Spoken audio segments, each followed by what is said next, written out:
ఇట్లాంటి కార్యక్రమాలు చేసుకోవాలి.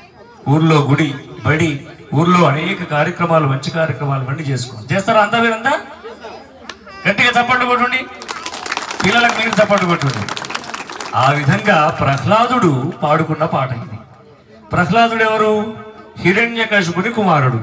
హిరణ్యకశిపుడు ఎవరు? రాక్షసుడు.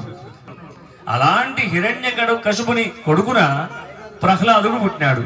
మరి ప్రహ్లాదుడు కూడా రాక్షసుడే కదా. అయినా కూడా రాక్షసుడు అంటే ఇట్లా కొమ్ములు దంతాలు ఇట్లా ఉండరు. మనలో గుణమే రాక్షసుల గుణం. మంచి గుణం ఉంటే దేవుళ్ళము, చెడ్డ గుణాలు ఉంటే రాక్షసులు. అట్లాగా ప్రహ్లాదుడు చెడ్డ గుణాలను ఆయన పొందలే. మంచి గుణాలను నేర్చుకుని ఆయన తండ్రికే బుద్ధి చెప్పినాడు. ఆ ప్రహ్లాదుని వల్లనే నరసింహస్వామి ఆ స్తంభంలో నుంచి ఎక్కడున్నాడు రాని నరసింహస్వామి ఇక్కడ స్తంభంలో ఉన్నాడా అని చెప్పి అంటే ఇందుగలడందులేడనే సందేహం నరసింహస్వామి వస్తాడు. హిరణ్యకశిపునికి వరం ఉన్నది, నేను ఎక్కడ భూమి మీద కానీ ఆకాశంలో కానీ ఎక్కడ నేను చనిపోవద్దు అని, నన్ను ఎవరు చంపొద్దు అని.